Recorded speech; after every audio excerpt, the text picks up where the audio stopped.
Welcome back to the Highway 49 podcast here with my guy Jay Grandison. And I just called him up and said, man, let's shoot the shit for a few minutes. It's a Christmas edition of the pod, probably around Christmas Eve. So Merry Christmas to all our listeners.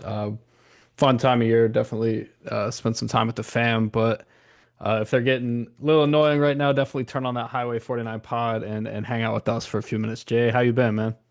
I'm good. It's been great. I told Hunter, I was just laying in bed when I got the call. So, of course, I'd hop on and, you got a lot of free time on your hands, but you're no longer working at a radio station. So I can do whatever I want right now. And this is one of the things I choose to do. Can't wait to talk to Hunter and, kind of go through everything that's happened this year. Also, the Albin pod, just a lot of stuff to hit. And I'm happy to be talking about it. Quickly, before we move on, Hannah celebrated her birthday on December 20th, I believe, which was Saturday. So happy birthday to Hannah. She's not here right now, but she's here in spirit. Yeah, no doubt. Happy birthday, Hannah. And did I totally missed yours? What a friend I am about a month ago now. So I think I miss yours too. It's something that I don't we're expect friendships to keep up with as birthdays. yeah, literally just no posts, no words, no nothing. I see you and you're like, yeah, well, it's my birthday Friday, and it's like 2 weeks from then. I'm like, what? But yeah, man. You mentioned the album pod. I say we start there for just a moment. What were some of your thoughts on that, man? I thought obviously Tim had a lot to say. I think probably the most interesting thing was the splitting. He talked about the potential split for a power conference national championship and then a group of six or group of five, whatever national championship, talking about Charlotte being a major player in that, man. But what did you think, I guess, overall from that?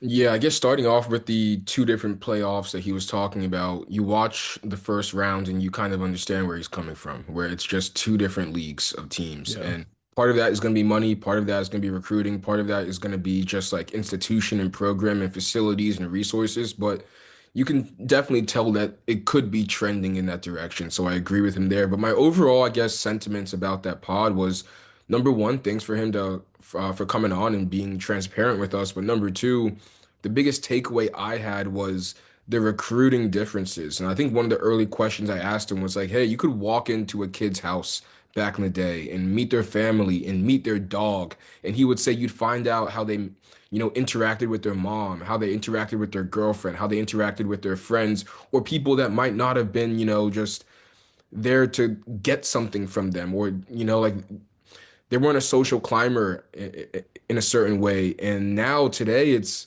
you walk in It's there and quick. it's quick. It's like you're on Hinge and you're swiping left or right, or you're favoriting someone or canceling someone out. And it's like as funny as that analogy is, I mean, it's very true, And because of that, your first line is the NIL offer. exactly, your first Yeah. line, that opening line is that offer. And if it's not good, hey, we'll see you later. And that's the thing too with the recruiting process. I'm gonna do another Hinge reference where like you might see someone on Hinge where you're like, oh, this person's really cute. I like their bio, whatever. But then you see someone who might be cuter with a more funny bio. Two swipes later, and now you're stuck up on that person instead of the original guy. And that's how it is for these 18-year-olds, 17-year-olds who are saying, "Oh wow, this team, they really want me. They want to utilize me in a way that will benefit my skill sets." And then 1 week later, you have another team saying, we'll give you $10,000 more." And the Yeah. original team that might have been the better one for you is gone. It's in the rearview mirror now because simply that's just the process and the day and age that we're in. So that was the biggest takeaway from me of how much harder it is for these programs and staffs to find the right guys to fit the culture that they want to see in these football programs. Yeah, no doubt. And that 10K is make or break for some kids. I mean, you think about it, that's the Hellcat with the Scat Pack now. I can go back, man. I can whatever you need. And it's funny seeing them. You see some players just rocking like gigantic chains and whether they play or not. It's funny. I would love to see all of it be documented. I wish that the NIL valuations were more public, but it's so much behind closed doors, handshake deal type stuff. But 100%, man. I thought he's getting better in like the speaking setting too. I listened back to the first pod. I think it was just Hannah and I when Albin first got hired, and you could tell he's so much more comfortable here. And I think you're seeing that with his players. A little bit later in the show, Kadin Schmitz, a linebacker, he's planning to return for next season. He's going to come on, and you'll hear some of that from him. Yeah, quickly, we ended the pod, I think, and Tim said, Hunter, this is the whole thing's gonna run, right? You're not gonna clip me, you're not gonna take things out of context. And I'm like, who do you think you're talking to? Yeah, that's we what I said are back to him. I was like, "Nah, we're man, not that I'm type of people. And the trying same to thing kind of happened for me against who did the Hornets most recently play and beat? Shoot, I can't Atlanta, remember. The Atlanta Hawks. great And game." in that game, in the pregame press conference, Charles Lee said something and then was like, "Yeah, I said it out of context to Jeremy once." And after I was like, "Did I say something out of context?" He's like, "Nah, man, I just got to work on what I say." And I'm like, "You guys are acting like I am Dov Kleiman on NFL Yeah, Twitter, oh, I've got him who's blocked, bro. exactly who's just sniping tweets and taking things out of context. No, so we're here because we love the sport. We're here because we like the interaction with the actual fans and the supporters to have these real dialogues. So, it was fun. It was super fun, and I would do it again in a heartbeat. Tim, come back on whenever you want, man.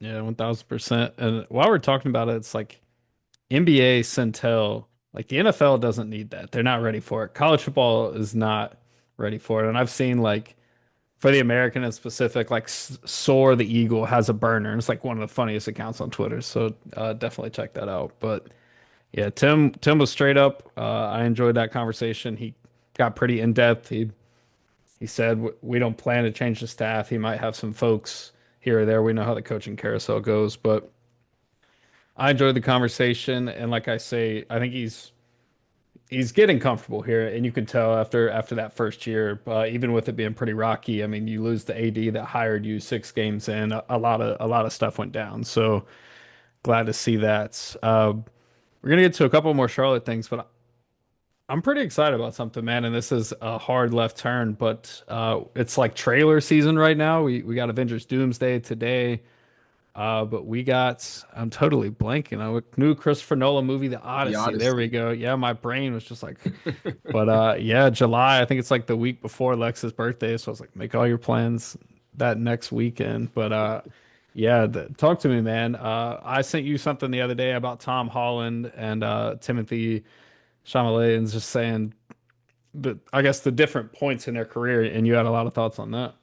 Yeah, I don't know where to start because I have so many thoughts that I just in my bed am just swirling around and I'm thinking to myself. And I guess I'll start off with like go and support the creators that you like. And this goes with through a wide range of industries. This isn't just movies. It's going to Hunter's new Substack and reading the Substack stories that he's writing. It's going to the Observer and reading what Rod Boone is writing, or going to see what Scott Fowler or Mike Kay are writing. Like, you don't just need to follow these guys on Twitter. You should go and support them because they are putting in a lot of energy and work into the art that they're producing. Um, so when I think of the Odyssey, I think of big blockbuster movies that have so much behind them that aren't just the actor and the director. It's not just Christopher Nolan and Matt Damon and Zendaya and Anne Hathaway and Tom Holland and John Bernthal. And I can go on and on and on with these A-listers, right, who Yeah. are in these movies. It's also the studio design team. It's also the makeup department. It's the costume design department. It's the cinematographer. It's the people who have to book these flights. Like, all of these things have to happen for Yeah. something to go right. And it's the same thing with football, right? It's not just Tim Albin. It's not just Connor Harrell or, Zach Wilkie or Grayson Loftus. It's 52 guys in a roster. It's the strength department. It's the people who are like updating the facilities. It goes so deep, which is why it's so important to support these people. But going back to the big film industry movie blockbuster thing that I originally started with, there are so many good movies coming out in 2026. Not just good Yeah. movies, but big movies. You talk about The Odyssey. You talk about Steven Spielberg, who's one of the most, lauded directors in history, making a movie called Disclosure Day that comes out in the summer. It's Denis Villeneuve having his ending chapter to Dune with Dune 3. You can go on and on. Spider-Man, hell, is making a movie, right? Like, there are so many big movies next year, and I think we're at a crossroads in today's society where a lot of people, and I don't blame them, a lot of my friends included, don't go to the movies anymore because they can Yeah. just wait 2 weeks, 3 weeks, or even a month for it to hit streaming and watch it on their couch without having to go and drive. And I think for everyone in this kind of era, we've kind of lost the importance of inconvenience. It Yeah. is inconvenient to get up on a Sunday morning and go to a movie theater at 11 a.m. and buy a popcorn and get a slushie and find a parking spot. But the experience of watching that movie with other people and sharing that instead of just being on a couch is priceless. And these are Yep. things where I think just as a whole, we need to appreciate people who make art more instead of saying, hey, well, the Odyssey looks great, but it'll be out in 2 months on Netflix. It'll be out in 2 months on HBO. No, go and support the things you love. And I know that's a big spiel, but that's kind of my opening take on movies as a whole and just art and people producing content as well. Yeah, no, I couldn't agree more, man. And I went to the movie for the first time in a while over Thanksgiving down in Florida with some Alexis family. We saw Zootopia 2, and I hadn't even seen the first one, but they told me we were going, watch a recap. We went, great time, and like you're right, like the added element of experiencing it with other people really does help. And I want you, I don't know if you want to spoil it, but the IMAX Discovery place in Uptown, man. It's Oh my gosh. Yeah, I'll yeah, spoil it. There is the coolest hidden yeah. gem. Have you been there yet? Still no, right? No, I haven't. Yeah. We're gonna When do you go to, oh, you said your dad's in town. I'll wait for you till after Christmas and we have to go watch Avatar there or okay. something because you need to be there. Everyone who's listening, please go to the IMAX Dome located in the Discovery Place Center in Uptown Charlotte. You walk in there and it is like you're in the Sphere in Vegas with how Yeah. it's set up. And I went there a week ago, Hunter, on Tuesday at like 2 p.m. to go and watch a 45-minute short film about birds. I swear to you. I went and learned about bird migration patterns and the prairie lands and how the prairie lands are being like drained out and it's killing ecosystems. But because you're watching it and it's on top of you and a bird is the size of a fire truck, you're just like, oh my gosh, this is cinema.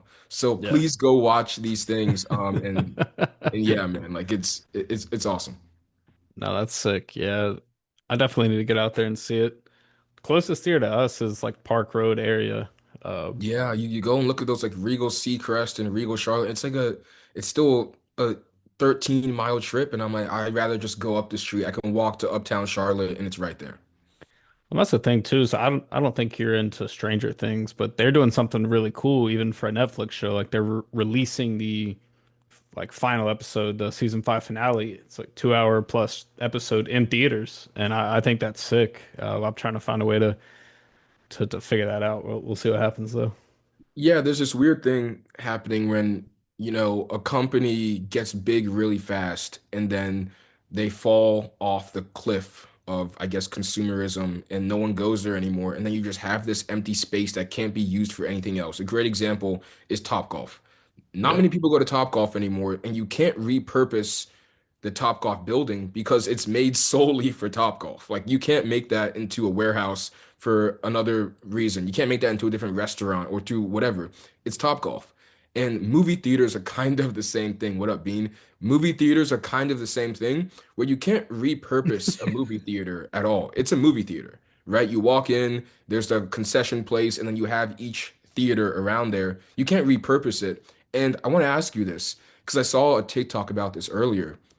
What do you think about movie theaters playing local NFL games in their theaters and yeah. having, fans go to a movie theater to watch it on a screen that they would never be able to watch it on otherwise? Like that teams or companies kind of have to start to pivot on how can we keep movie theaters alive, not just with Yeah. movies, but with Stranger Things, with TV premieres, with, NFL games, with the NBA finals. They got to diversify because the future is bleak right now for movies as a whole.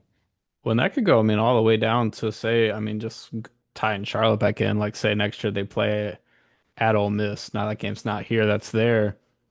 Do does the marketing program rent out a theater for the fans? Stuff like that, whether it's on the college football scale or like we talked about earlier, like Netflix shows.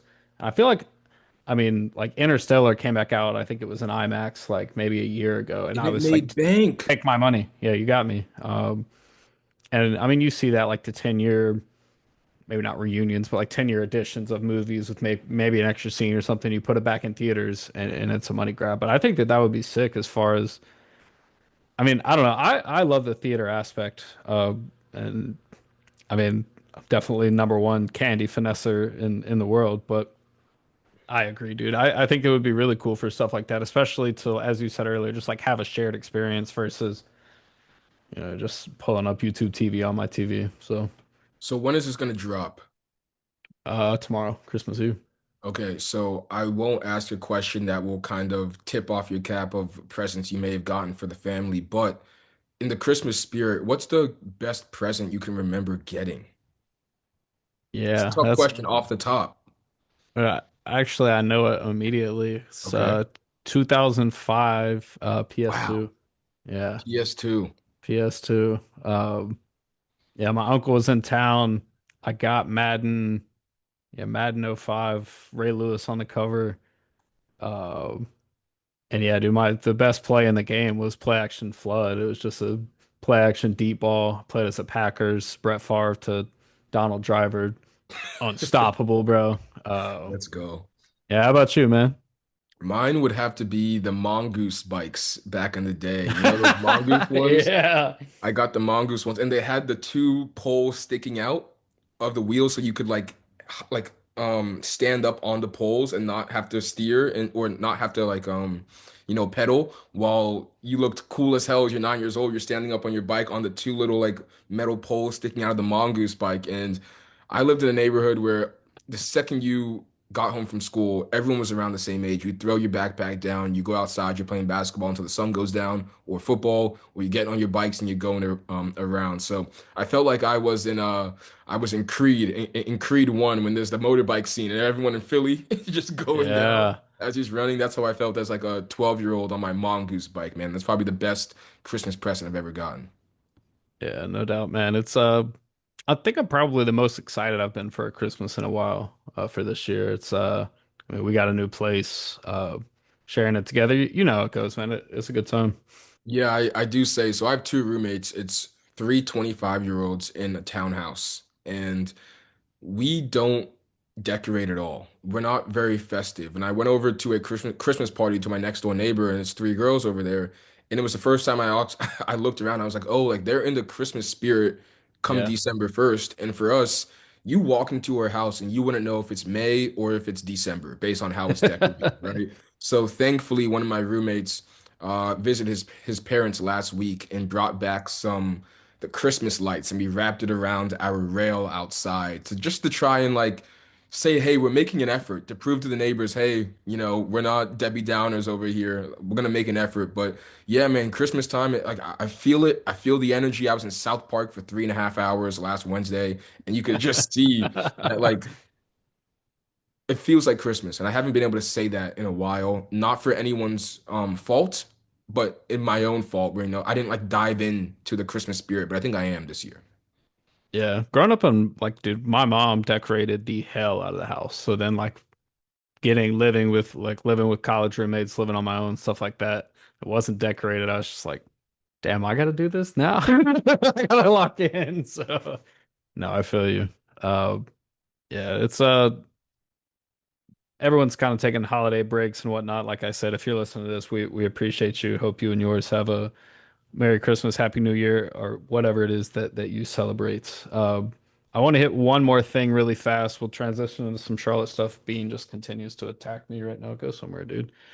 So we're having Kadin Schmitz on. Like I said, he's planning to return this upcoming season. And looking at the schedule, I mean we talked last year when when Biff got fired, you and I were on the emergency pod saying whoever took that job, I mean it was going to be tough. We saw that happen real time, real time this year, and they're making some changes to the schedule. And I think this is a huge bonus for Tim Albin, for the players, for the school itself. So they have swapped. So Ole Miss is no longer a home and home. So where they were just going to exchange game checks, now Charlotte is going to travel to Ole Miss in the second game of the year. They'll get paid around 1.8 million for that.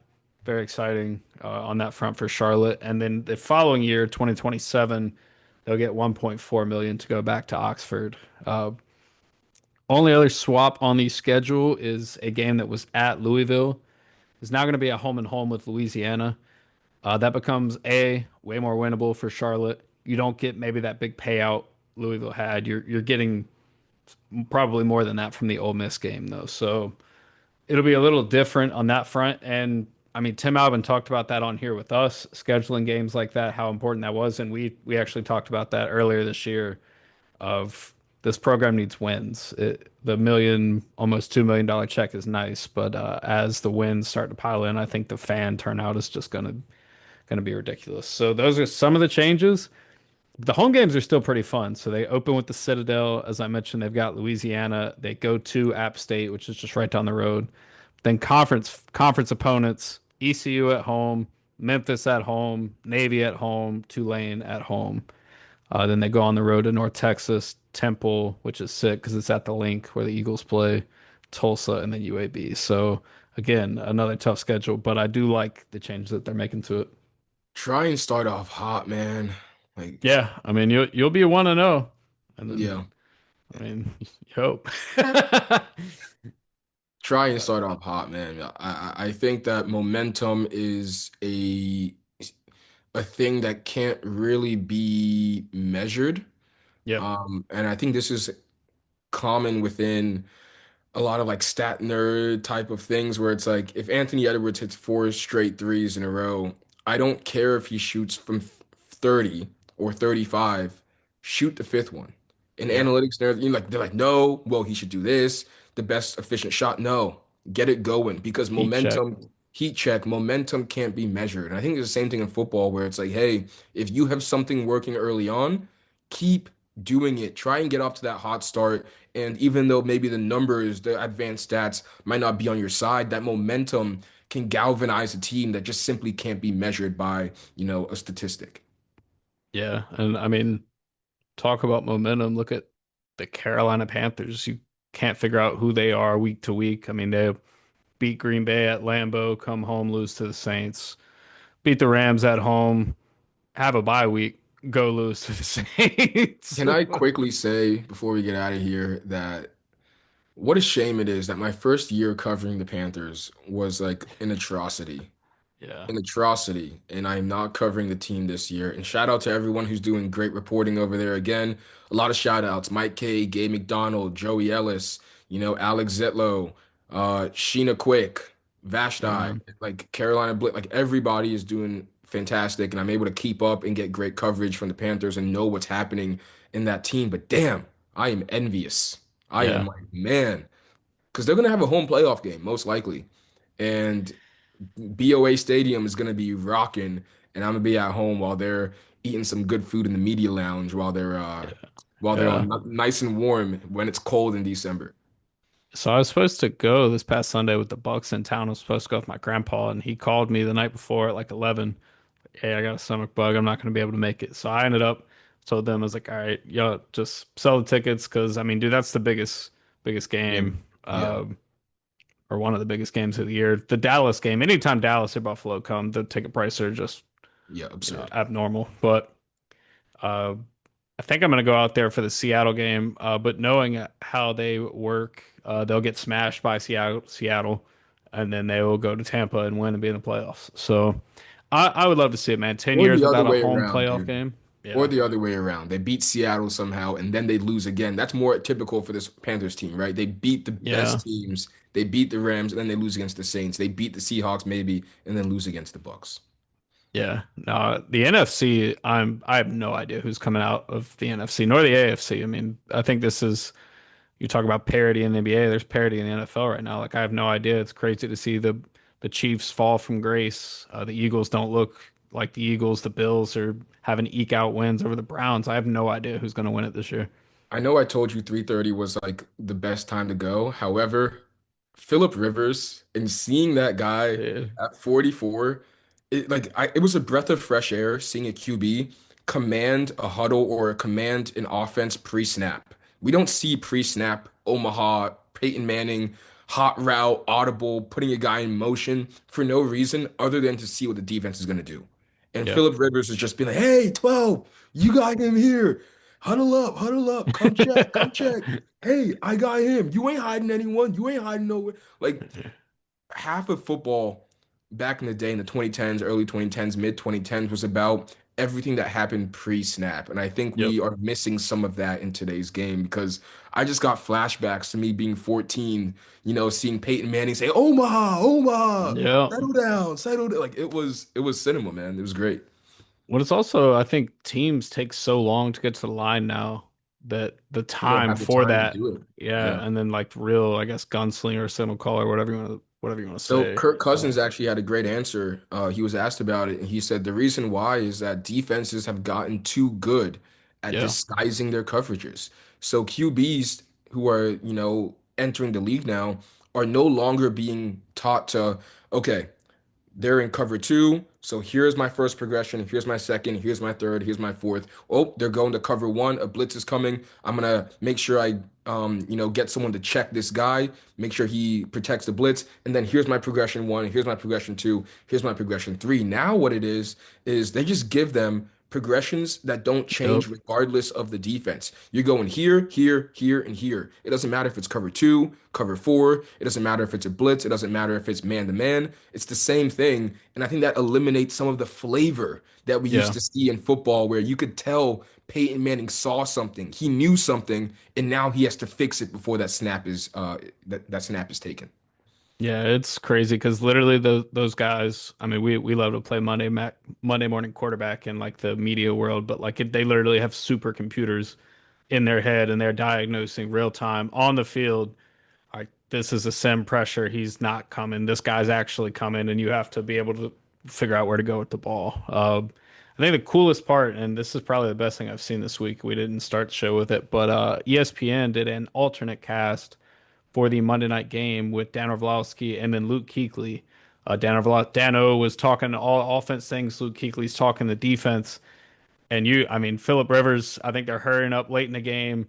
Philip Rivers is calling out, I think it's Orlando, and Kuechly literally goes, curl, back out of the backfield, ball snapped, immediate straight to Tyler Warren. D. Winters jumps the route, exactly what Luke Kuechly said, and houses it to basically put a dagger in the game. So it's like, that's the level of like that's how we talk about the NBA needs more analytical, like more people need to understand the game. I want that for football too. So I freaking love that they are doing that with that broadcast, dude, especially with Luke Kuechly. Like that's a Hall of Fame player, and I think he'll probably be a Hall of Fame coach at some point too. Yeah, it's incredible. I don't have much else to say than what you did. It's cool. And I don't want to act like I'm an old head saying, the times today stink because again, like you said, Robber. yeah, Robert, like you said earlier, where it's like I don't know who is coming out of either conference. It's Yeah. the parity in the NFL right now. I know we say it every year, it's a Super Bowl, one game elimination, but I truly don't know what the Super Bowl is going to look like, and it's awesome. However, I feel like we're not getting the QB battles we used to in the past. Yeah, and the stats reflect that. I mean, if you just look top to bottom, but no doubt, man. And enjoy this conversation with Kadin Schmitz. He's a good dude. We talked quite a bit off air, and like I said, a good dude. We talked all things Charlotte. Some guys returning, some guys he hopes that take that next jump, maybe expects to take that jump next year, and then got his NFL picks. He's a Browns fan, so they're not in the playoff hunt, but they got Shador. You gotta let them know. But as always, appreciate y'all tuning in, and yeah, me and Jeremy, like I say, we knew this was just going to be some chopping it up. But Merry Christmas to all you guys. Appreciate y'all, and we'll be back soon. Off-season series, guys. We're kicking it off. Returning linebacker Kadin Schmitz. Man, I gotta ask you. We talked a little bit off air. I know it's tough not playing in bowl season right now, but how's it been to have a couple weeks off, man, and kind of go through exit meetings and then get back home for a little bit? Yeah, I mean it's been great, like I said. I mean, just to have some time to get home and spend time with family and just get back to doing what you normally do outside of football is always refreshing, you know. Got to sit out in the woods the last 2 nights, hunt a little bit and just clear the mind and then just get my body right and everything. I mean, obviously, like I said, I'd much rather be playing in a bowl and that's the expectation, but to be able to chill out and get your body right is always nice. Yeah, no doubt, man. And it's we're just talking NFL season. It's Panthers actually have a shot at making playoffs here. I know you're a Browns guy. Oh yeah. But yeah, it's a good time of year, man. It's probably my favorite time of year personally. And when I guess coming to Charlotte, I never really got to talk to you about this too much. Obviously, familiarity with Tim Albin, with Nate Faanes, some other guys from Ohio. What was that transition like for you, man? To obviously make that move pretty early in your career. Yeah, I mean, to be honest with you, it was pretty seamless. I mean, aside from just a different team and different facilities and different city, I I came down early May. I moved down here, and I mean, I think the second day we were here, Shay and I were already in the facility, like watching film, just hanging out with the guys. And I mean, I remember like telling like I had been on the phone with my mom or something, been like it felt like I was at Ohio. Like just I mean, it was all the people I knew, all the people I loved, like walking around the Same facility, jerseys. a place No, a I'm just place you kidding. transfer, like you shouldn't be like, yo, what up? Like knowing everybody's names already. Like I mean, there's dudes I play with that are GAs. I know like 90% of the people in the building already. So I mean, it was seamless and it was pretty awesome, and I was glad to be back with the guys I like to be with, Definitely, man. And this, I guess, kind of like a big picture question for Albin. You played under him at Ohio, Mhm. now to Charlotte. He made a joke, and I'm gonna keep messing with him about it. But I think it was after the Georgia game. He said he needed some Tito's. How have you seen him kind of change in I guess, the transition year coming from Ohio to Charlotte?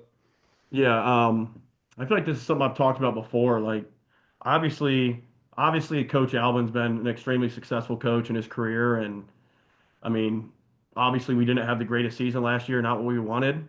Um, but to see him like day in and day out, like, I mean, he was always that rock for the team. Like, he was never different. Any like after a win, loss, anything. I mean, any day of the week. I mean, he came in with the same energy, the same standards. I mean, things didn't change. So I mean. It was good. I mean, like I said, I mean, obviously it's better and easier to be optimistic and everything when you're winning, but I mean, to be able to do that when you're losing, I think even speaks even more about him. And I mean, I think the transition's been good for him, and I'm excited to see what we can do and with him here in his second season down here. Definitely, man. It's I will say he stayed the same in all the pressers. I mean, you could tell the wins were awesome and the losses weighed heavy on him, and you could always tell he's got that back to work mentality. I Yeah, yeah, enjoyed covering him, and like I say, he's very straight line. Like he's gonna say yeah, what he thinks, he's gonna be direct, but he's also gonna talk about what can improve. yeah, yeah. No, I love Coach, and I mean, just to see a loss and like I know it affects him, and I mean, you see things on social media and everything like. It hurt. I feel like it hurts me because like I love him so much. Like I feel like it's like almost about me too. Like like I wanna succeed for him more than I do even just for myself. So, Yeah, but yeah, like I said, like he's pretty easy guy to do that for though. I mean, he makes it easy. He's an awesome dude.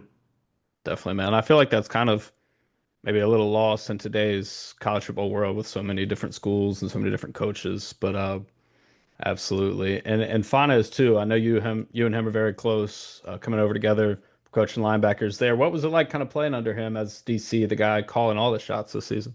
Yeah, yeah. It was pretty special. I have a great relationship with Coach Faanes.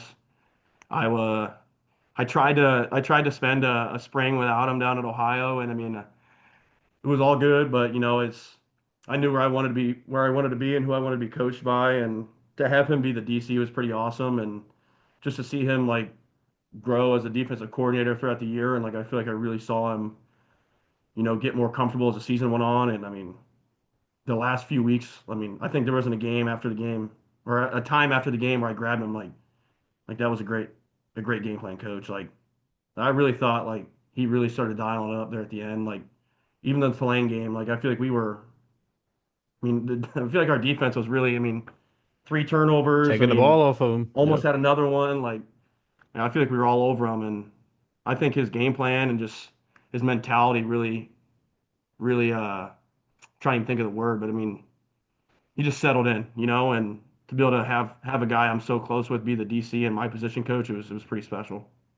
Yeah, and I agree with what you're saying, man. It felt like the defense definitely in the back half of the season started taking the ball off teams more. We talked a little bit earlier in the year. It was the JQ Conley crazy punch out going into the end zone in the App Yeah, State game, and then 15 quarters without a takeaway. And then that South Florida game, it was like you guys flipped a switch, were able to take the ball yeah, off at will.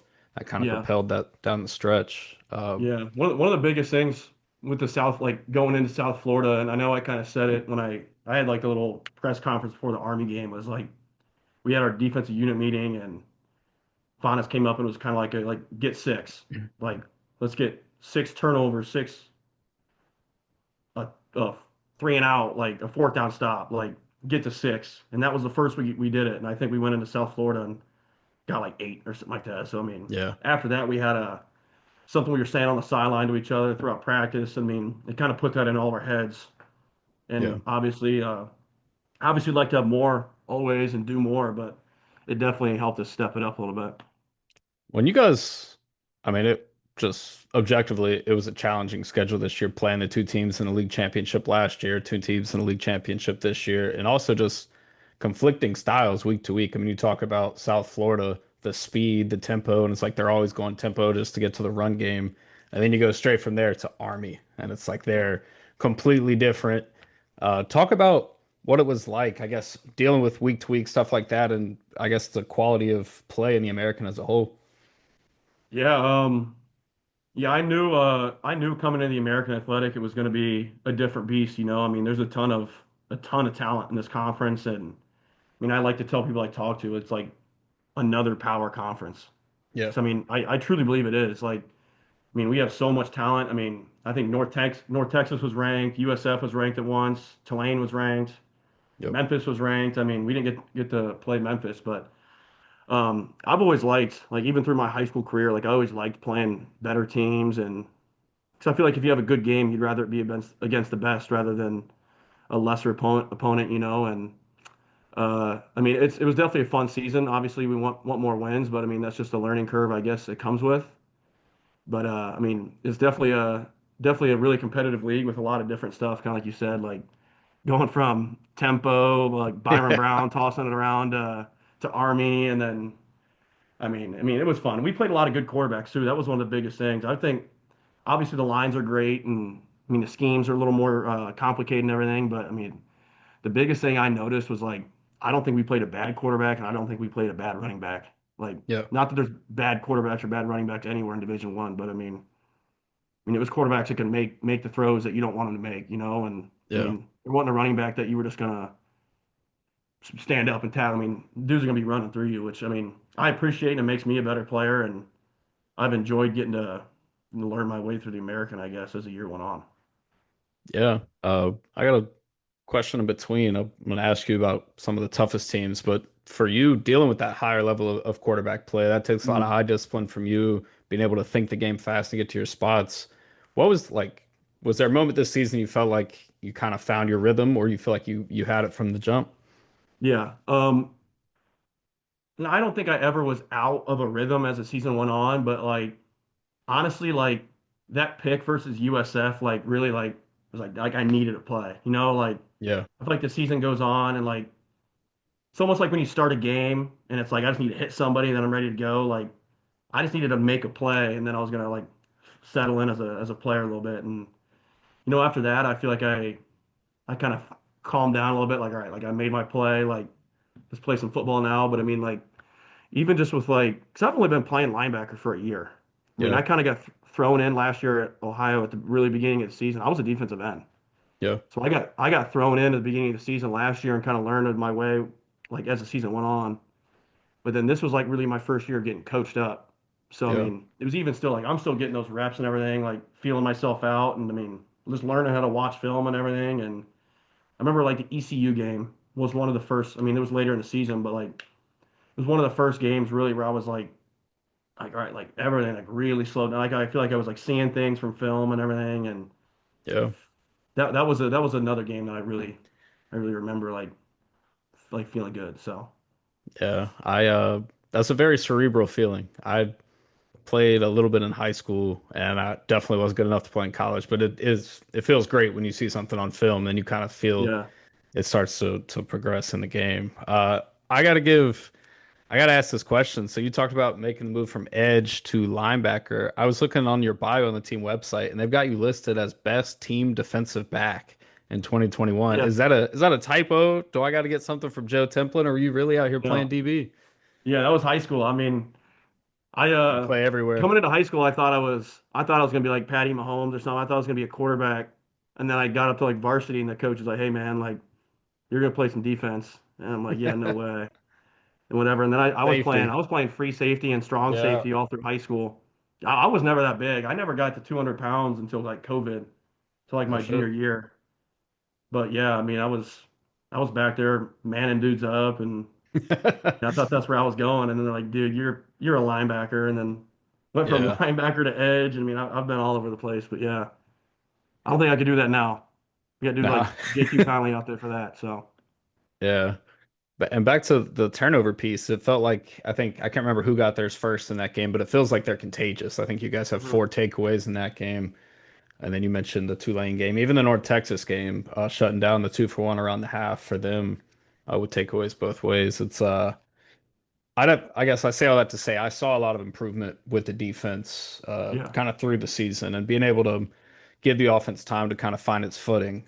hmm I want to ask you, while we're on the topic of the American, who was the best team, I guess, outside of Georgia on the schedule this year, in your opinion? yeah. I mean, I'd say the three that come to mind, obviously, which would make sense for USF, North Texas, and Tulane. Yep. Um, I mean, I mean, USF played really good versus us. I would say personally, I thought USF was the best. I mean, that tempo is really hard to combat, especially with, I mean, Byron And Brown's an athlete. I sub, mean, he could throw and run, and he's a big dude. And I definitely thought USF was probably the toughest personally. But I mean, North Texas, I mean, their passing game is hard, and I mean, crazy. Tulane was a pretty complete team as well. I was talking to, I think it was Braden Mullen right before the USF game, and like the Tuesday presser ended, Mhm. and he was already trying to kick us out of the team room to start watching film, and I was asking him Yeah, about their offense, and he was like, "Dude, they allowed the defense to sub like four total times yeah, in the game before, not the Charlotte game, but the game before." And I know that takes a ridiculous amount of conditioning to be able to obviously do it physically, but the mental piece too of staying on the it same does. page. So Yeah, yeah, it they definitely definitely does. I pose a mean, there was challenge. definitely some. I mean, things are it's bullets are flying out there and it's going fast, and that definitely puts the defense in a pickle. Absolutely, man. Sticking on the schedule, you guys have made some changes next year. Got a couple new elements on the schedule. A trip to Ole Miss rather than them coming here, Mhm. and then it'll be Louisiana coming to town rather than a trip to Louisville. But then pretty fun conference schedule. You got one of your old schools, man. Navy's on there. Oh What yeah, would it be like to kind of? Do you still know anyone on the team there, and what will that be oh like for yeah, you? yeah. I know. I actually know a ton of guys on the team. I mean, playing Navy would be pretty cool. I mean, all the coaches that recruited me are still there and everything. And said one of my dudes I was best friends with at Naps is one of their starting O linemen. So I mean, sure there'll be a little you'll want to beat each other out there. It'll be a little chippy out there, but I mean, post game it'll be all love. I'm excited to see all those guys and everything. But I mean, I get excited to play every American team. I mean, like I said, Yeah, man. it's a great conference, so I love playing all the competition. So No doubt, man. I mean, we're in off-season mode, but then you look at the calendar and spring ball and such is just a few months away. yeah, like every year it goes quicker. So Yeah. Dude, I turned 28 in a couple months and I just feel like the shit is flying by. But yeah. I want to ask you just as a team building question, for you, uh, I guess kind of becoming one of the older guys now around here. You Mhm. guys obviously will have some new faces coming in, but we'll also have some returnees on the defense, man. Can you talk about a couple players that you think could take a big leap here in whether it's their year two or just their next year in college Yeah. football? I mean, I would say the first dude that like comes to mind is Gavin Willis. I Yeah, mean, I think we got to see flashes of him. I think Gavin is an extremely sound linebacker. I think he's just like I love being out there with Gavin. I think he's a stud. I'm excited to get to play more with him this year. Um, up front, I mean, we didn't get to see Taz that much this year, which sucks because he's a stud. Which I'm excited to have him back. I mean, DJ Burgess, obviously, we didn't get to see a ton. I mean, he's an animal. I'm excited to be it's out there with him explosive. again. Um, I mean, Yamil Talib and Curtis Simpson, two young dudes that are going to be special. Dogs. I fully believe that they have already shown flashes of that. Um, I mean, Dylon Womack in the back. I mean, he had an amazing game versus North Texas when he got his shot, and I think we have a lot of guys coming back. I mean, even Jalen Johnson and just other like we have a lot of young talent, a lot of guys, and I mean, just having another year to merge and gel together. I mean, that's only going to do us good. I mean, just having those relationships is just as important as your athleticism, how good you are as a football player. I mean, if we're all out there playing together and playing for each other because we love one another, I mean, that goes a long way. And I mean, I've seen it firsthand in former seasons I've played. So, I mean, we have a lot of guys coming back, and I'm excited to see what we can do. Definitely, man. You talk about the relationship piece. I know you and Shay Taylor were close. Did I think a joint interview with you guys before the season. Yeah.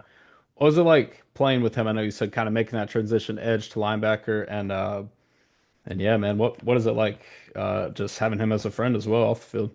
Yeah. Yeah, no, I mean it's pretty awesome. It makes it a little easier out there communicating and everything, like kind of yell at each other a little bit if we need to, and it's Accountability all factor, love, you yeah. know. I mean we just go home. I mean it's just him and I at the apartment and down in Charlotte. So I mean we just go home and just kind of talk back and forth about things we're seeing and how we're feeling about things. And I mean it makes it really easy, you know. And like I said, I mean we go in and watch film with Faanes together all the time. And I mean it was a fun year, and I'm kind of bummed out we only got 1 year of it, but. I mean, I tried to soak it up as much as I could. I mean, he had a little injuries there, which sucked, and got him out of a few games. But we had a good time in the time we had. Definitely, man. I made him do it, so I'm gonna make you do it. Rank your top three Will Ferrell movies, man. Yeah, I could have sworn you were gonna say something like that. Yeah. Number one, Step Brothers. Yeah. Number two, Talladega Nights. Number three, I feel like it gets chippy there. I would say like old school number three. Yeah. Your list is better than his, man. Absolutely. I love Will Ferrell movies. Yeah. We got to get the other guys more respect, man. That's a Yeah, that's a the other, I mean, classic. that's another one. That's what I'm saying. That's Like what that I'm saying. number Yeah, three, that three number is three murky. is Step Brothers will always be my favorite movie. So I've known like every word of that movie since I was a kid. Yeah, dude. I my mom, that was actually the first movie I ever saw in theaters, and I was I was like Yeah, 8 years old, dude. So yeah. that Your was mom, goofy. So yeah, we yeah, we'd be in the backseat of my mom's minivan, and like you know how like those the little TVs and the minivans that like yeah. fold down. We'd be back there like watching Step Brothers like every road trip we took. So Oh great yeah, great man. movie for kids to be watching. Yeah, absolutely. Would recommend. Hmm. On the front of getting people laughing, what gets Tim Albin laughing? Like every time I talk to him, I mean, I know Yeah. he could talk about smoking meats, he could talk about all this stuff all day long, but what gets him laughing, man? You know, I always I feel like a ton of stuff makes Coach laugh. You know, he always loves, not even that it like makes him laugh, but I wish she was down here, I'd grab her, but I have like this little my little puppy. It's like the most unlinebacker little dog. She's like a little schnauzer poodle mix. She's like 20 pounds. She's like a little fluffy, like black and white little dog. And I always bring her in the facility, and all the coaches love her, and she loves her. And um, we did a thing on Thursdays called Cousin Thursday, where we like just like mess with guys like during our unit meeting, like for like 5 minutes, and like just put a picture of like Braden Mullen up there, and then like have somebody who would look like him. And it was kind of a funny thing we all laughed about. I think we did one for Coach Albin. It was like Kurt Angle. It was like, you know, like the Kurt Angle meme. It's Kurt Yeah. Angle here, and then Coach Allen came up, and he thought that was pretty Yeah. funny. So Kurt Angle, dude. I haven't thought about him in a yeah, minute. Perk Angle. Yeah, no doubt, man. Yeah, we got to talk to him a lot. Like, I feel like the first year covering a new coach, new regime, it's like a trust building year. Like you yeah, get to know one another, and yeah, him talking to him off the record, like around media days, and especially late in the year, he's a good dude and definitely a straight shooter. So oh yeah, I'm absolutely. looking forward to year two. One more question about year one, man. And we talked about it a little bit off air. You guys, I mean, like I said, the schedule obviously didn't go the way you wanted, but you guys were Mhm. in some of these games, especially late. When I think early in the season against Rice, late in the year, we talked about the North Texas game, Tulane, what felt like a close game. But was there one on the schedule, whether it's in the American or out of conference, that you felt like you guys really could have, maybe should have won?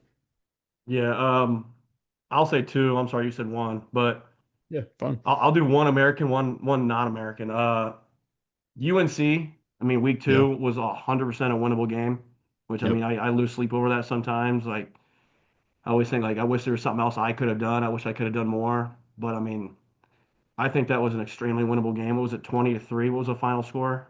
Yep. 20-3. Something It like that. was, I mean, yeah. very winnable game. You know, it was a lot of hype around it. You know, insane amount of respect for Coach Belichick and all their guys. But I mean, they had great athletes. But I mean, I think we also have great athletes and great coaches. And I think that was 100% a winnable game. And I mean, there was multiple American Athletic games where I mean, we were right in it going to the fourth quarter, multiple games. But I mean, that UTSA game really leaves a bad taste in my mouth. I mean, we were right there, and I mean, we had every opportunity to win and just couldn't close it out. So Yeah. They're a Jeff Traylor. I use the analogy that his team is, he just takes on, he's got this personality like you would not want to see him in a back alley type dude. And like, I feel yeah, like his team plays like that. I yeah, respect that yeah. No, I mean that was about definitely them. a chippy game, a physical Yeah. game. But like I said, I mean, I think we should have beat those guys. So No doubt, man. I got a question for you for the home crowd. Right now it's Revival by Zach Bryan, but what song do you think should be playing at the end of the third quarter, start of the fourth quarter for home games? Because the yeah, like the Kevin James shit is cool. I like that. yeah, The that's gentleman sweet. start, but like the song before that, Yeah, what that's sweet. what do you think? I mean, I'm from a small town. I'm from the country, so I appreciate the country music. You know, I mean, obviously it's down south. We're in Charlotte. I'm not a huge Zach Bryan guy. I've been known to be a Zach Bryan hater in a way, Fair? sadly. But I mean, I would probably pour like Even Flow by like Pearl Jam on there or something. You know, Yeah, just get some energy. You know, I'm a big rock yeah, guy. yeah. Me as Faanes and well. Shay are gonna see this and give me crap for putting Pearl Jam on there, but I mean that's what I got to do. You know? Yeah, my song in the hat would be "Joker and the Thief of the Knife" by Wolf Mother. So. Yeah, That song, it's the, if you don't know off the top of your head, it's the Hangover, the casino scene where Alan is getting yeah, back the 80K, and it's like that yeah. heavy guitar. Yeah, every time. That's what I'm saying. We need But some. I'd even put a little Pantera on there, something for winning. You yeah, know, like get people fired up. no doubt, man. Talking football going on now, I want to ask you, dude. I mean, you played two teams that made the CFP, Tulane, Mhm. Georgia. Who's your pick, man? Who wins the title this year? You know, I mean, I'd love to see Georgia win. I mean, obviously, just playing them. I mean, it'd be pretty awesome. To be like, hey, like, I mean, we played the Natty champs. So I Yep. mean, if I could have my pick, I would say them. I mean, I grew up a Michigan fan now, so I hope Ohio State doesn't win. Yeah. But I mean, either Georgia or Indiana would be my two teams. I hope win. Yeah, dude, Signetti is that's a bad dude out there. Signetti's a beast, and then I mean Gus McGee's my good buddy, and his high school Yeah. quarterback was Mendoza. So I mean Oh wow, a little that's cool. little connection there. So it'd be cool to see them win just for Gus's buddy. So Yeah, so did you play with Curtis Rourke that was there? I did. Yeah, yeah, Yeah, I okay. was freshman year was Curtis's senior year. So Yeah, no doubt for Indiana. Charlotte actually played there in 2024, and yeah, I think Indiana had like seven straight touchdown drives. Like it was like 17 to 14, a pretty close game early on, and then they were just like, all right. yeah, And one thing that lives rent free in my mind too is that Charlotte made a coaching change 2018 and 2019. They hmm moved on for Brad Lambert, who had been there. Signetti was right down the road at Elon, and he never interviewed. So just like a parallel of time is very different. yeah, I think that's the cool shit in college football, though. It's like, I mean, it could be anything, even in the NFL, like draft order stuff like that. But all the like alternate ways stuff could have gone. yeah. I mean, I'm a Browns fan. That's all I think about all day is who we Yeah, could have man. drafted and who we passed on. So. Hey, man. Yeah, we could have had like everybody, which sucks. We always have the first or second pick, so Yeah, my favorite Browns era was probably the Money Manziel era, just because he was fun as hell to watch, and yeah. obviously it didn't go. It Yeah, didn't go didn't win a lot right, of but dude, games, but it was cool to see yeah, him he out was there. hilarious. Yeah, but staying on the NFL, man, playoffs are we're on. It's almost that time, and I feel like I can't figure out the NFL at all. Like last week, I think the Broncos are world beaters, and then here come Trevor Lawrence and the Jags just running over them. Lions might not even make the playoffs, man. But Super Bowl pick for you, man. Who do you think is the best team in the league right now? Yeah, I mean, I'd love to be the delusional Browns fan and say Cleveland, but I mean, I think we're already eliminated, so I can't. Yeah, so I can't. I can't do that. But I mean, I hopefully the Eagle. I mean, I love Jalen Hurts. I mean, I love Yeah, just kind of his path. I mean, I remember being a kid and watching that national championship game where he got benched, and I remember just feeling for him. Like, man, like that's got to be such a terrible feeling. Like yeah, dude. just to get benched in a natty like that, and like have to just to go to Oklahoma, and like I think his journey's just awesome. So I love seeing him succeed, and I'd have to say the Eagles, hopefully. Yeah, no, I'm with you there. And you touched on Yeah, his you're an journey. I Eagles think, fan, you like that? yeah, go Birds. It's I don't know if they can win it, but we'll see. I hope. But one cool thing on his journey you touched on is like he gets benched in that game and he actually came back the next year and Tua gets hurt in the SEC title game and he comes in and wins them that game. It's Yeah. yeah, and you see what he did at Oklahoma, definitely. But yeah, Eagles got to play better, man. They piss me off, but it's all right. It's been a weird year of football all around. Yeah. We got 44-year-old Philip Rivers out here slinging the rock. They play Yeah, tonight. That shit's crazy, dude. I don't dude. know. Do you think that there's another position in football that a player like that could come back? Because I don't. Like QB and kicker. Like it. I don't think so. I mean, I feel like the only other position you might see dudes like come back, I feel like you see an older guy like on the line weirdly. I feel like you'll see like an older O lineman or like interior D lineman, which is crazy just how physical that is. But I Yeah. don't I don't really think so. I feel like quarterback or kicker is the only way you're coming back at that age. Yeah. But if you ask like Chad Ochocinco, he's gonna tell you he could suit up tomorrow. So Yeah, receivers didn't maybe Dion too. come back like real late when he was with the Ravens or something? Yeah. I mean, that's Dion, but Yeah. Who are some of your favorite players in the league, man? I assume they're Cleveland, but maybe favorite players in the league and then favorite linebackers to watch. yeah, just players in general. I mean, I love Baker Mayfield. Yeah. I wish he was still a Brown. I love his energy. I mean, that's a lot of how like I try to play the game myself is just go out there with extreme passion and energy and just flying around and just leave it all out there where my emotions on my sleeve, you know. I mean, everybody knows how I feel when I'm on the field, but yeah, I love Baker. I mean, Josh Allen's a stud. I mean, I hate playing Lamar, but I mean, he's just his Yeah. athleticism is pretty crazy to watch. Linebackers in general, like obviously like Carson Schlesinger, I love watching him. I mean, Yeah. again, that's like a pretty an awesome story. And I mean, I was a walk on at Ohio, so just any dude that started as a walk on is instantly my favorite player. So I mean, he's going to be defensive rookie of the year. So I mean, just to see Yeah. him, just a walk on special teamer, get his shot his senior year and drafted in the second round and come out and just start tearing up the NFL. I mean, I love watching Carson. I mean, he's a stud. I can't think of the other guy I was about to say. Oh, Fred Warner. Fred Warner's a freaking Yeah. stud. I love watching Dude, him. he's I wish Luke Kuechly was still playing, but yeah. There's a Fred Warner is like a supercomputer on the field, dude. The way that he processes the play and that's what I'm is saying. it's ridiculous to watch. And Yeah, I mean, those are the guys you try to learn from. You try to emulate it if you can, but it's kind of hard sometimes. yeah, freak athlete. And I'm with you on Keekly. I keep seeing I don't know what the school is, but I'm pretty sure him and Greg Olson are like high school football coaches around here, or maybe Yeah, middle they're like school or middle school something. coaches or Yeah, something in the yeah. Charlotte area. Did I not want to run up against their team, dude? They're No, gonna no scheme way, you up. no way. Yeah, Yeah, it's yeah, NFL's been a ton of fun to figure out, man. Did you get to any Panthers games this year down here? I haven't. You know, I had a during fall camp. It was I'm pretty sure was when the Browns were in town for the Panthers the preseason game.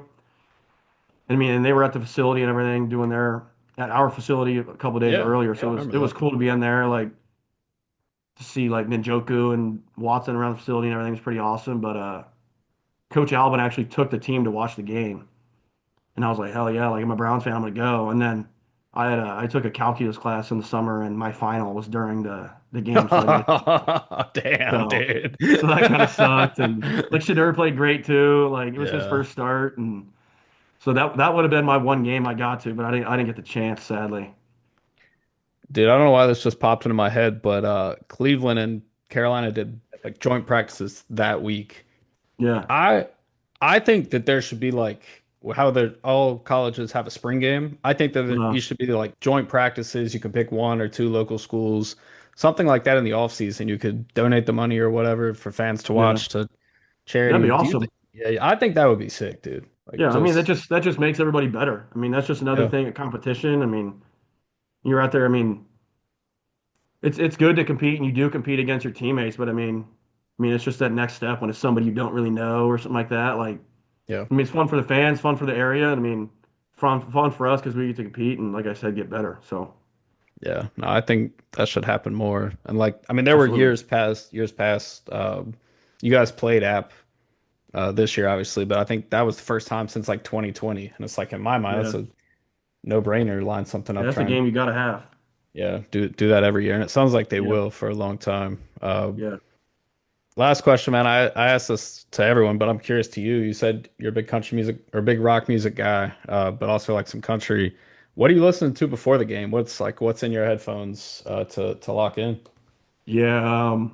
You know, it's a big feel thing. You know how it is. Like, you feel different on different days, but I would definitely say like my normal go-tos are like I stick with that Pantera, that Metallica. I'm a big Alice in Chains guy. I love Alice in Chains. I mean, I'll throw a little bit of Pearl Jam on there sometimes. Um, I mean, I'm just big into like the heavy stuff, the heavy guitar and all that stuff. You know, it gets me fired up. But I think Yeah, versus the man. Tulane game, I was listening to like the Beastie Boys or something. Like I was just feeling weird that day, so I had to change it up a little bit. Yeah. But you know, Hey, I mean, man, I'm got usually to keeping pick. it in So in rock, so yeah, I got no, to pick and help me out. So yeah, maybe that's the new superstition next time that's what I got out. to do. I listen to Brass Monkey every day before the game or something. Yeah, Citadel is in trouble.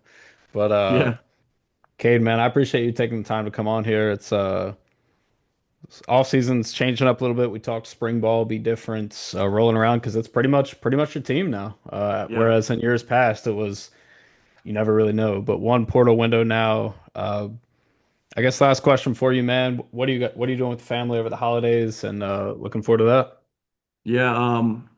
I mean, I have a big family, loves to get together. I mean, you can see like we got like the Mrs. Claus and Mr. Santa Claus back here. I mean, my mom's got the house all decked out. I mean, she would probably love for you guys to see it. But had a little family Christmas last night where I won right, left, center, so that was awesome. I got like 87 $1 bills. I mean, not a great Oh look yeah. for me, but when I'm going to the store.